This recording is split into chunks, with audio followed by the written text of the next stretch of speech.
السلام علیکم۔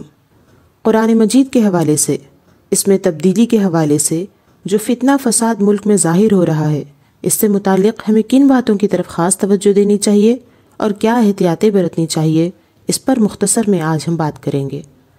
سب سے پہلے یہ جان لیں کہ یہ فساد ظاہر کیوں ہوا۔ ہمیشہ کے لیے اس خدائی قانون کو یاد کر لیں کہ دنیا میں فساد اس لیے ظاہر ہوتا ہے تاکہ لوگ اپنی کوتاہیوں پر غور کریں اور اپنی غلطیوں کو سدھار کر اللہ کی طرف رجوع کریں۔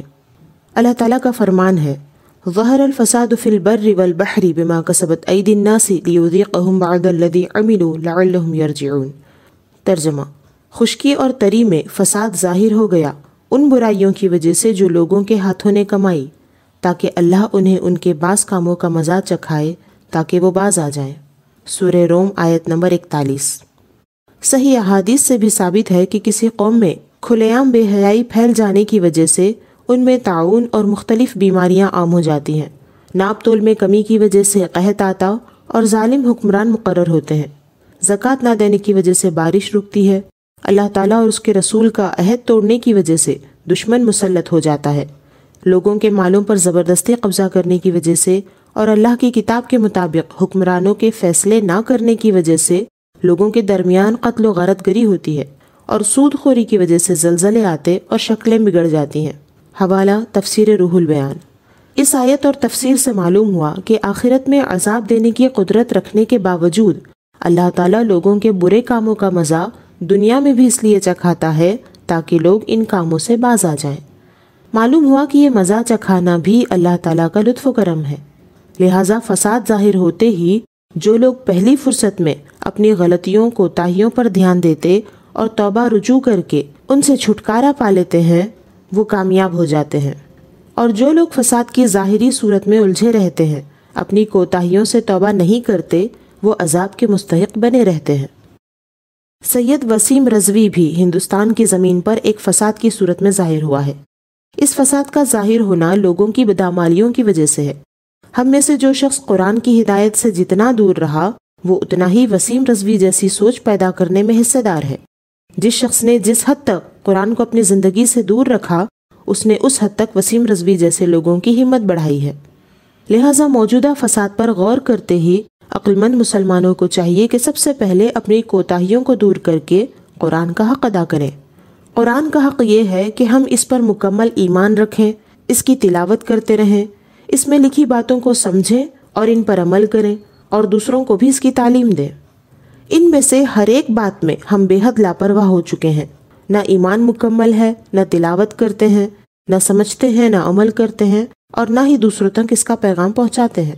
ان حالات میں سب سے پہلے ہم پر یہ فرض ہے کہ قرآن کے حقوق کو تفصیل سے جانیں اور انہیں اچھی طرح ادا کریں، پھر پچھلی خطاؤں اور غفلتوں سے توبہ کرتے ہوئے اللہ کو راضی کرنے کی کوشش کریں اور اس فتنہ و فساد سے اللہ کی پناہ چاہیں۔ پھر اگر اللہ چاہے تو یقیناً اس فتنہ و فساد کا وجود ہی ختم ہو جائے گا۔ یہ نہ کر کے صرف سوشل میڈیا پر ڈی پی، اسٹیٹس یا کاغذی دستخط میں احتجاج درج کرانے یا ریلی یا دھرنا پردرشن کرنے سے کسی پر کچھ اثر نہیں پڑنے والا، کیونکہ حقیقت میں اللہ تعالیٰ مقلب القلوب ہے، یعنی دلوں کو بدلنے والا ہے۔ اسے راضی کیے بغیر، اس کی مدد لیے بغیر اور اس کی مرضی کے بغیر ہم اور آپ کسی کا دل بدلنے کی طاقت نہیں رکھتے۔ اس لیے جو بھی قدم اٹھائیں وہ اس فرض کو ادا کرنے کے ساتھ اٹھائیں۔ دوسری بات یہ جاننی چاہیے کہ قرآن مجید کی حفاظت کا ذمہ خود اللہ تعالیٰ نے لیا ہے، تو ہمیں کس حد تک بے فکر رہنا چاہیے اور کس حد تک کوشش کرنی چاہیے۔ یہ بات حق ہے کہ تمام جن و انس اور ساری مخلوق میں یہ طاقت نہیں کہ قرآن کریم میں سے ایک حرف کی بھی کمی بیشی یا تبدیلی کر سکے، اور چونکہ اللہ تعالیٰ نے قرآن کریم کی حفاظت کا وعدہ فرمایا ہے، اس لیے یہ خصوصیت صرف قرآن شریف ہی کی ہے، دوسری کسی کتاب کو یہ بات میسر نہیں۔ اب اس حوالے سے پوری بات سن لیجئے۔ اللہ تعالیٰ فرماتا ہے، اِنَّا نَحْنُ نَزَّلْنَا الذِّكْرَ وَإِنَّا لَهُ لَحَافِظُونَ وَلَقَدْ أَرْسَلْنَا مِن قَبْلِكَ فِي شِيَعِ الْأَوَّلِينَ وَمَا يَأْتِيهِم مِّن رَّسُولٍ إِلَّا كَانُوا بِهِ يَسْتَهْزِئُونَ كَذَلِكَ نَسْلُكُهُ فِي قُلُوبِ الْمُجْرِمِينَ لَا يُؤْمِنُونَ بِهِ وَقَدْ خَلَتْ سُنَّةُ الْأَوَّلِينَ۔ ترجمہ: بے شک ہم نے اتارا ہے یہ قرآن، اور بے شک ہم خود اس کے نگہبان ہیں، اور بے شک ہم نے تم سے پہلے اگلی امتوں میں رسول بھیجے، اور ان کے پاس جو بھی رسول آتا وہ اس سے ہنسی کرتے تھے، ایسے ہی ہم اس ہنسی کو ان مجرموں کے دلوں میں راہ دیتے ہیں، وہ اس پر ایمان نہیں لاتے اور اگلوں کی راہ پڑ چکی ہے، یعنی ان کافروں میں یہ رواج پڑ چکا ہے۔ سورہ حجر آیت نمبر 9 سے 13۔ یہ آیات اس وقت نازل ہوئیں جب کفار مکہ نے سید المرسلین صلی اللہ علیہ وسلم سے جاہلانہ باتیں کی اور بے ادبی کرتے ہوئے آپ کو مجنون کہا اور کلام اللہ کو جھوٹا کہا، تو اللہ تعالیٰ نے اپنے حبیب صلی اللہ علیہ وسلم کو تسلی دیتے ہوئے ارشاد فرمایا کہ آپ سے پہلے بھی ایسا ہوا ہے کہ جب ہم نے رسول بھیجے تو لوگوں نے ان کا مذاق اڑایا ہے۔ کفار کی اپنے نبیوں اور رسولوں کے ساتھ یہ روش پچھلے زمانوں سے چلی آ رہی ہے، لہٰذا اے حبیب آپ بھی دیگر انبیاء و مرسلین کی طرح اپنی قوم کی اذیتوں پر صبر فرمائیں۔ حوالہ تفسیر خازن۔ اس آیت اور تفسیر میں غور کرنے سے چند باتیں معلوم ہوتی ہیں۔ پہلی بات یہ کہ قرآن مجید پر اعتراض کرنے سے اس کی حفاظت میں کوئی فرق نہیں آنے والا۔ قرآن ہدایت کی کتاب ہے اور جو بندہ اس سے ہدایت حاصل کرنا چاہے یہ کتاب ضرور اس کو ہدایت دے گی۔ دوسری بات، قرآن مجید پر اعتراض کرنے والے لوگ ہر دور میں پائے گئے، خود نبی کریم صلی اللہ علیہ وسلم کے دور میں پائے گئے۔ تیسری بات، مسلمانوں کو تسلی دینے کے ساتھ ہی ساتھ اس آیت میں کافروں کے لیے بھی وارننگ ہے کہ جو لوگ قرآن پر ایمان نہیں لاتے اور نبیوں کو جھٹلاتے ہیں انہیں اللہ کے عذاب سے ڈرنا چاہیے، کیونکہ پہلے کے لوگ اسی وجہ سے عذاب الہی سے ہلاک ہوتے رہے ہیں۔ ان تفصیلات سے معلوم ہوا کہ ہمیں اس بات کا تو بالکل ڈر نہیں ہونا چاہیے کہ قرآن مجید بدل دی جائے گی، کیونکہ ایسا ہرگز نہیں ہو سکتا۔ کسی نہ کسی طریقے سے، کسی نہ کسی ذریعے سے اللہ تعالیٰ اس کی حفاظت فرمانے والا ہے۔ ہاں، ہمیں اس بات کی فکر ہونی چاہیے کہ اس امتحان کے وقت میں ہم غلط قدم اٹھانے والوں میں شمار نہ ہوں، بلکہ ہم وہ ذریعہ بننے میں حصہ لیں جس سے اللہ تعالیٰ اپنی کتاب کی حفاظت فرمانے والا ہے۔ اور ہمیں یہ دعا کرنی چاہیے کہ اس خدمت کے لیے اللہ تعالیٰ ہمیں چنے، ہم اس خدمت میں آگے آگے رہیں۔ اور یہ بات یاد رکھیں کہ اس خدمت میں وہی لوگ انعام پائیں گے جو صحیح نیت اور صحیح طریقوں سے محنت کریں گے۔ قرآن کی حفاظت کے نام پر اگر کوئی اللہ و رسول کے دشمنوں سے ہاتھ ملا لے، گندی سیاست کرے، تو ہو سکتا ہے کہ اسے دنیا داروں سے بڑے بڑے تمغے تو مل جائیں، لیکن اللہ و رسول سے وفاداری کا تمغہ اسے کبھی نہیں ملے گا۔ ابھی جہاں دیکھو وہاں شیعہ سنی اتحاد کی بات ہو رہی ہے اور اس پر دنیا کے لالچی لوگ فخر محسوس کر رہے ہیں۔ دیکھا جائے تو اس اتحاد پر وہی لوگ فخر کر رہے ہیں جو قرآن کی تعلیمات سے بالکل ناواقف ہیں۔ یہ ناواقفیت اور جہالت سنیوں کی ہے، ورنہ شیعہ تو سب جان بوجھ کر تقیہ بازی کرتے ہیں، یعنی دل میں دشمنی رکھ کر وہ ہاتھ ملا لیتے ہیں تاکہ اسی بہانے سنیوں کے دل ان کی طرف جھک جائیں، پھر وہ ان میں کفر و نفاق انیل سکیں۔ یہی وہ شیعہ ہیں جو قرآن کو ادھورا بتاتے ہیں، موجودہ قرآن میں شک ڈالتے ہیں، اپنی نجی محفلوں، مجلسوں میں اور مدرسوں میں یہی سکھاتے ہیں کہ انہیں مجبوراً یہ قرآن پڑھنی پڑتی ہے کیونکہ اصل قرآن امام غیب کے پاس ہے۔ سید وسیم رضوی نے انہی شیعوں کی تعلیمات کے مطابق بات کی ہے۔ مسلمان اپنی تاریخ پڑھیں تو پتہ چلے گا کہ شیعہ ہمیشہ سے گھر کے بھیدی بن کر مسلمانوں کو برباد کرنے میں دشمنوں کا ساتھ دیتے رہے ہیں۔ یہ فرقہ بنا ہی اس مقصد سے ہے۔ حکومت کیا فیصلہ کرے گی، مسلمانوں پر تنگی کرے گی یا اس فساد پر لگام دے گی، یہ تو وقت ہی بتائے گا، بعد میں جو ہوگا ہوگا، لیکن اس سے پہلے ایمان میں فساد پھیلتا صاف نظر آ رہا ہے۔ مسلمان اس طرح بوکھلائے ہوئے ہیں کہ جیسے اگر یہ شیعوں سے اتحاد نہیں کریں گے تو قرآن کی حفاظت ہو ہی نہیں پائے گی۔ کیا مسلمان یہ سمجھتے ہیں کہ قرآن کی حفاظت کے لیے اللہ تعالیٰ ان کا محتاج ہے، اس لیے اس کی ضرورت پوری کرنے کے لیے انہیں یہاں وہاں منہ مارنا پڑ رہا ہے؟ اگر مسلمان ایسا نہیں سمجھتے بلکہ یہ ایمان رکھتے ہیں کہ اللہ اپنی کتاب کا محافظ ہے، تو پھر یہ لوگ اللہ و رسول کے دشمنوں سے ہاتھ ملانا کیوں ضروری سمجھ رہے ہیں؟ قرآن کی وفاداری میں اپنی لڑائی خود کیوں نہیں لڑتے، خود کیوں محنت نہیں کرتے؟ اگر وجہ یہ ہے کہ سنی جانتا ہی نہیں کہ شیعہ کس طرح اللہ و رسول کے دشمن ٹھہرے، تو انہیں چاہیے کہ ہاتھ ملانے سے پہلے دوست اور دشمن کی پہچان کر لیں۔ اور جو لوگ کسی سیاست یا بزدلی کی وجہ سے ایسا کرتے ہیں تو انہیں بھی اللہ تعالیٰ خوب جانتا ہے۔ اس سب کا انجام یہ ہوگا کہ قرآن تو اپنی جگہ محفوظ رہے گا ہی، لیکن اس کی ہدایت سے وہ لوگ محروم ہو جائیں گے جو اس آزمائش میں غلطی کر بیٹھیں گے، اللہ و رسول کے دشمنوں اور صحابہ کے دشمنوں کے ساتھ مل جائیں گے۔ اتحاد بہت ہی پاکیزہ لفظ ہے، اس کی حقیقت کو سمجھے بغیر اتحاد اتحاد کہتے رہنے سے اتحاد کی طاقت نہیں ملتی۔ اتحاد کا شوق ہونا اچھی بات ہے، لیکن شوق پورا کرنے کے لیے پہلے اتحاد کرنے کا طریقہ سیکھ لینا چاہیے کہ کس سے اتحاد کیا جائے اور کس طرح کیا جائے۔ جسے دوست اور دشمن کی سمجھ نہ ہو وہ اتحاد کرنے نکل پڑے گا تو یقیناً دشمن سے ہی ہاتھ ملا بیٹھے گا۔ پھر دشمن سے ہاتھ ملانے اور گھر گھسانے کے بعد کیا ہوتا ہے یہ تو بچہ بچہ جانتا ہے۔ قرآن مجید اللہ کا کلام ہے اور نبی کریم صلی اللہ علیہ وسلم کا معجزہ ہے۔ اس کے علاوہ ہدایت ہونے کی حیثیت سے یہ انسانوں کے لیے اللہ کی عظیم نعمت بھی ہے، اور اللہ کا قانون ہے کہ جب لوگ نعمت کا شکر کرتے اور اس کا حق ادا کرتے ہیں تو نعمت بڑھتی ہے، لیکن جب لوگ اس کی قدر نہیں کرتے تو عذاب آتا ہے۔ اللہ تعالیٰ فرماتا ہے وَإِذْ تَأَذَّنَ رَبُّكُمْ لَئِن شَكَرْتُمْ لَأَزِيدَنَّكُمْ وَلَئِن كَفَرْتُمْ إِنَّ عَذَابِي لَشَدِيدٌ۔ اور یاد کرو جب تمہارے رب نے سنا دیا کہ اگر احسان مانو گے تو میں تمہیں اور دوں گا، اور اگر ناشکری کرو گے تو میرا عذاب سخت ہے۔ سورہ ابراہیم آیت نمبر 7۔ ہم اس کتاب ہدایت کی قدر کرتے ہیں یا نہیں، اس کا اندازہ لگانے کے لیے یہ حدیث مبارکہ سن لیں۔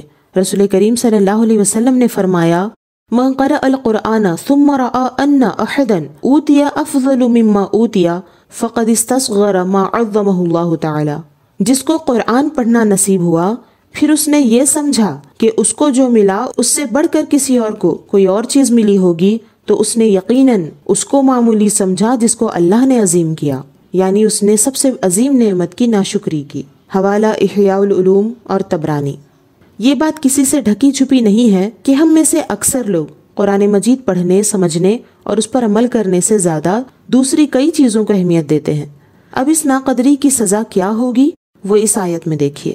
وَمَنْ أَعْرَضَ عَنْ ذِكْرِي فَإِنَّ لَهُ مَعِيشَةً ضَنكًا وَنَحْشُرُهُ يَوْمَ الْقِيَامَةِ أَعْمَى قَالَ رَبِّ لِمَ حَشَرْتَنِي أَعْمَى وَقَدْ كُنْتُ بَصِيرًا قَالَ كَذَلِكَ أَتَتْكَ آيَاتُنَا فَنَسِيتَهَا وَكَذَلِكَ الْيَوْمَ تُنْسَى۔ اور جس نے میرے ذکر سے منہ پھیرا تو بے شک اس کے لیے تنگ زندگی ہے، اور ہم اسے قیامت کے دن اندھا اٹھائیں گے۔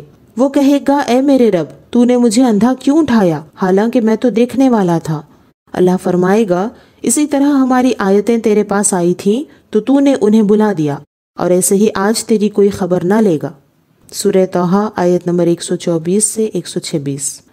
امام قرطبی نے ذکری کی تشریح میں لکھا ہے ای دینی و تلاوتی کتابی والعمل بما فیہ، یعنی جس نے میرے دین سے میری کتاب کی تلاوت اور اس میں موجود احکام اور اعمال پر عمل کرنے سے منہ موڑا، اس کا انجام یہ ہوگا کہ زندگی میں بھی تنگی ہوگی اور آخرت میں کوئی پرسان حال نہ ہوگا۔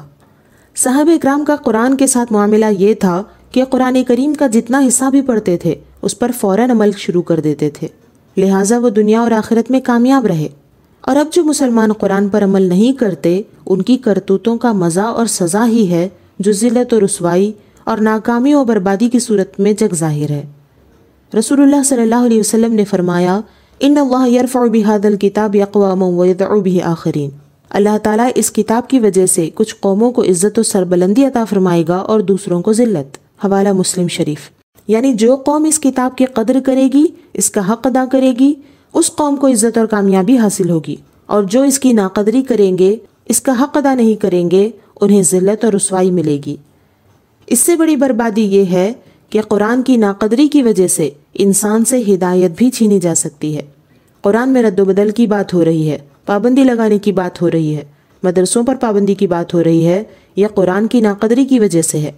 معلوم ہوا کہ مصیبت اصل میں قرآن پر نہیں بلکہ ہم پر آئی ہے، کیونکہ قرآن وہ نعمت ہے جو ہر صورت میں اپنی جگہ محفوظ رہے گی، لیکن ہاں اس ہدایت کی قدر نہ کرنے کی وجہ سے قرآن سے ہدایت پانے کا موقع بھی ہم سے چھینا جائے گا۔ ان مصیبتوں سے نکلنے کا ایک ہی راستہ ہے، اور وہ ہے وقت رہتے اللہ کی طرف رجوع کرنا، اپنی حالت سدھارنا، اللہ سے وعدہ وفا کرتے ہوئے قرآن کی ہدایت پر زندگی گزارنے کا عہد کرنا، شریعت کی پابندی کرنا، اللہ کے کلام کو نظر انداز کرنے کی جو غلطی ہم نے کی ہے اس سے سچی توبہ کرنا۔ یہ کام کرتے جائیں تو پھر کسی سے ڈرنے کی ضرورت نہیں، اور اگر یہ نہ کر سکیں تو یاد رکھیں کہ کتاب اپنی جگہ ضرور محفوظ رہے گی لیکن ہم برباد ہو جائیں گے۔ یہی پیغام ہمارے مرکز بریلی شریف سے قائد ملت نے دیا ہے کہ باطل جماعتوں سے دور رہ کر ایمان کی حفاظت کرو اور شریعت کی پابندی کرو، پھر کسی سے ڈرنے کی ضرورت نہیں۔ یہاں تک کہ آپ نے وسیم رضوی اور اس کے ساتھیوں کا نام بھی نہ لیا، کیونکہ اسلام دشمنی میں بھونکنے والا وہ اکیلا نہیں ہے، انسان کی شکل میں ایسے بہت سے شیطان ہیں، ایک کے بعد ایک ظاہر ہوتے رہیں گے۔ تو ان سب کا توڑ یہی ہے کہ خود اللہ کے کلام سے، اس کے دین سے محبت کریں، اس سے جڑے رہیں اور صحیح سلامت ایمان لے کر دنیا سے جائیں، اور اس طرح جینے مرنے میں خوشی محسوس کریں۔ کیونکہ کچھ اور ہو یا نہ ہو یہی سب سے بڑی دولت ہے۔ اللہ تعالیٰ فرماتا ہے یا ایھا الناس قد جاءتکم موعظۃ من ربکم وشفاء لما فی الصدور وہدی ورحمۃ للمؤمنین قل بفضل اللہ وبرحمتہ فبذلک فلیفرحوا ھو خیر مما یجمعون۔ اے لوگو، تمہارے پاس تمہارے رب کی طرف سے نصیحت آئی اور دلوں کی صحت اور ہدایت اور رحمت ایمان والوں کے لیے۔ تم فرماؤ اللہ ہی کے فضل اور اسی کی رحمت اور اسی پر چاہیے کہ خوشی کریں، وہ ان کے سب دھن دولت سے بہتر ہے۔ سورہ یونس آیت نمبر 58۔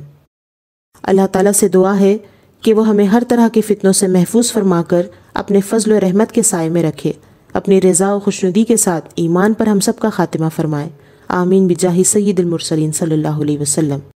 لہٰذا فوراً سے پیشتر ہمیں چاہیے کہ دنیا بھر کی مصروفیات میں سے اپنے دین و ایمان کی حفاظت کے لیے ضرور وقت نکالیں، قرآن پڑھیں، پڑھائیں، سیکھیں، سکھائیں، سمجھیں، سمجھائیں، اس کا علم حاصل کریں اور عام کریں، اور کسی بھی قیمت پر تعلیم قرآن کے مدارس و مکاتب کو ہلکا نہ سمجھیں اور دروس قرآن کی محفلوں سے دور نہ رہیں۔ تلاوت و تعلیم کے ذریعے اپنی زندگی میں انقلاب لانے کا پختہ ارادہ کریں۔ اپنا اور اپنے پیاروں کا خیال رکھیں۔ اللہ کے ہو کر رہیں۔ اللہ حافظ۔